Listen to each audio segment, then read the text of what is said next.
Thank you for having me, and it's a pleasure to be with Chinese TV today. I think, firstly, we must say that Zimbabwe today is not the Zimbabwe of tomorrow. And Millennium Heights represents one of those featured products in our city that's reflecting the future of the country. Because we have 1,000 units under construction at Millennium Heights. Currently, we're on Block 3, completing Block 3 in the next 2 months, which will bring 300 units have been completed in the development out of the 1,000. And the President, His Excellency Idi Mnangagwa, came last year to groundbreak on Block 4. We've also confirmed this year in our investments committee, we're now a listed public company, so we have some committees and governance procedures. We had a meeting last week with the investments committee, and they approved Block 5 ahead of schedule. So we'll start construction of Block 5 this year as well. So we'll actually be building the first time in 1 year 2 buildings at the same time. And we're excited to announce to the market that by this time next year, we'll certainly be closing out almost half of the development of Millennium Heights. So we could say that about 500 units will be either under construction or in the plan to be sold, with the clubhouse under construction.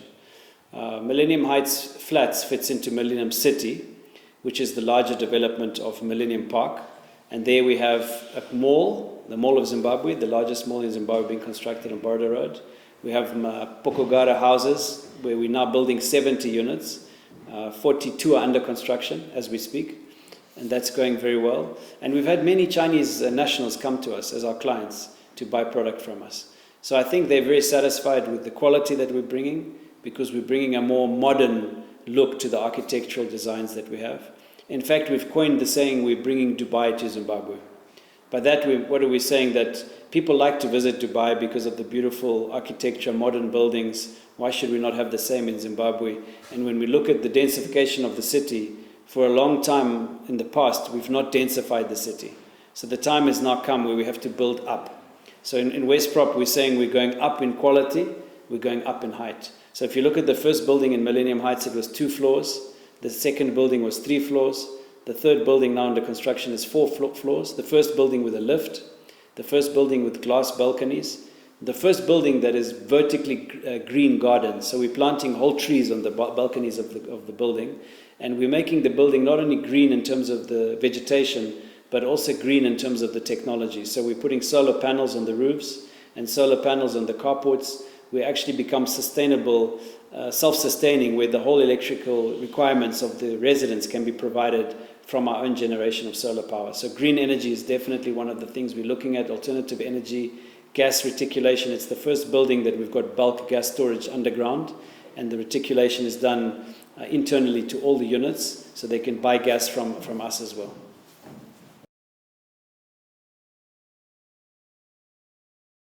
So when you go up in a building's height, as I said, Block 3 is now 4 floors.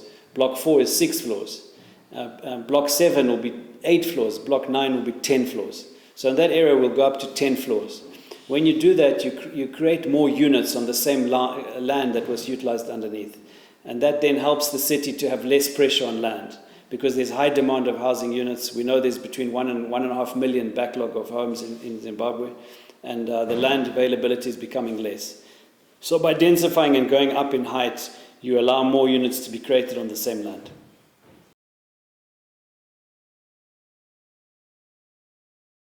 Yes, absolutely. I mean, we're finding our product is selling out before we've completed. So as I said to you, Block 3 is due for completion in 3-4 months' time. It was completely sold out last year. There's not even 1 unit available. Block 4 that we launched end of last year, we were at 51% sold out before starting construction.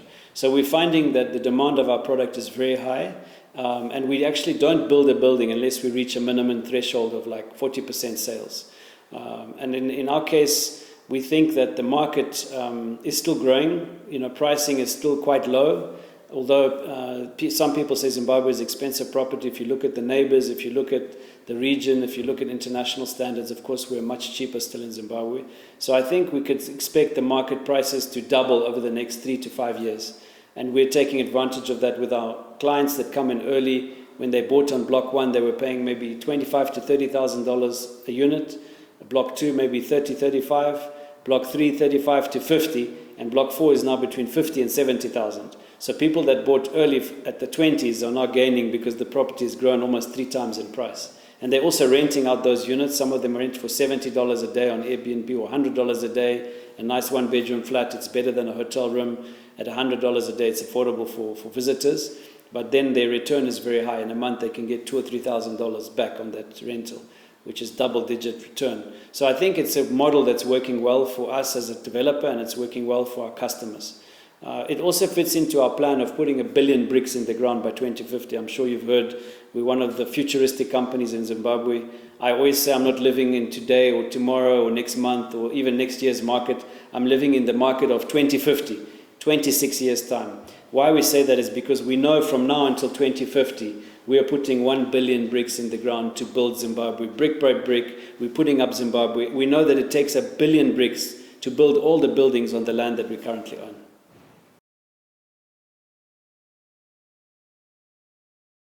Look, I think change is always difficult, especially with those who've not been used to modern way of living, especially those who've been used to living the same way for the last 50, 100 years. The colonial mentality, I think, is changing in Zimbabwe. We have a young population. Almost 70% of Zimbabwe is youth under 30. And these are young people who want to see modern features, modern designs. So we're about modern designs, but we're not forgetting about the environment. So if we look at sustainability, of course, as I've mentioned, our buildings are sustainable because the electrical requirements are all LED lighting, so we lower the consumption of electricity. We're using gas reticulation, which provides heating for the building. So instead of using electric stoves, you can use gas stoves. Instead of electric geysers, you can use gas geysers, and these are the biggest power consumers in a building. We're looking at putting solar panels to provide electricity. And we're looking at the green gardens, the vertical. Then we look at also rainwater. We reticulate the rainwater and use it for grey water to feed the gardens. So we're finding ways to make the building more sustainable. Then if we look at the larger environment of a lifestyle, when we put up a building, we don't just put up a building for people to live in. The old way of living was, let me buy my house, let me put up my walls, and that's it. I'm in my yard, I'm not seeing anyone, I'm not talking to anyone. We believe Zimbabweans like to be social, they like to be interactive. So we're creating lifestyle communities where people can actually come out of the building they live in and communicate, can socialize with people on the street. They can go to the clubhouse that we build. It may be a sports clubhouse where they can play sports. They could be playing tennis, they could be playing basketball, could be badminton, they could be going to enjoy the swimming pool, they could be having a braai, there could be a kids playground that the kids will be playing on. So all of these amenities, both sporting and social amenities that we create within the developments, is what we call the lifestyle community. So when we build a product, it's not just one house or one building, we're actually building out the whole community so that in the future, that community becomes sustainable and thriving, that people will be interacting with each other, living and coexisting in that area where they don't have to go outside to go and find something. That's where we coined the concept of live, work, shop and play. So we say we live in the buildings, we can shop in the mall next to the buildings, we can go to the office park across the road, and then we can enjoy the environment of the amenities that we create. It could be park, it could be sports facilities.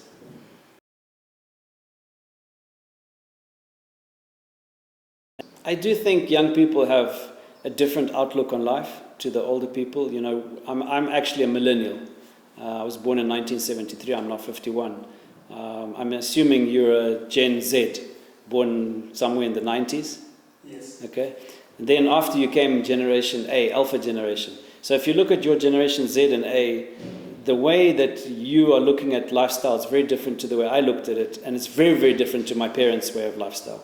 You know, even in our age group, we find people are downsizing. Why should I have a home with 7 bedrooms when I'm only with my wife and myself? I only need one, maybe an extra bedroom for visitors. So even myself, I'm looking at the future of downsizing. And when I downsize, do I still want to have a 1-acre property garden? Probably not, because it's a headache to maintain. I have to employ a gardener, costs money, security issues. So even myself, I'll probably end up in a building, in a luxury development, you know, branded resident. That's probably where I'll end up living. Maybe even in the Hills Estate. We've said to my wife, let's move to the penthouses there.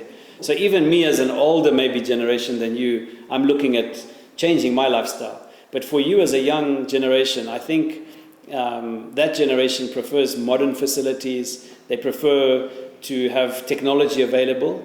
They prefer to have security. ease of use, convenience, and access control. So home automation is important, access control is important, and these are the features we're looking at introducing into these buildings.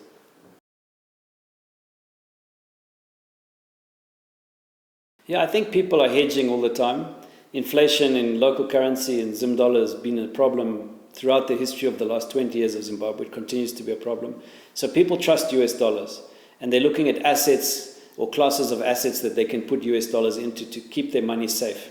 And buildings, properties is one of those things. Affordability is very important to us at WestProp. We were the first company in Zimbabwe to coin the leasehold concept, where you can buy a property from us and transfer that property without having to own the land underneath.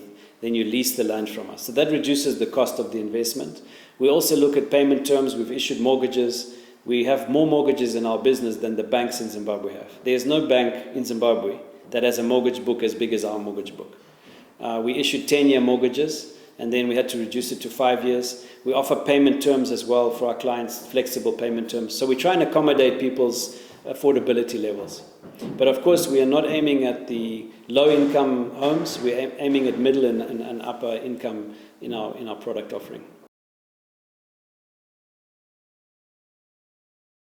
No, just believe in the future. There's always hope. It takes one to start, but many to finish. So please join us in our journey of 1 billion bricks. Let's build Zimbabwe together. Thank you.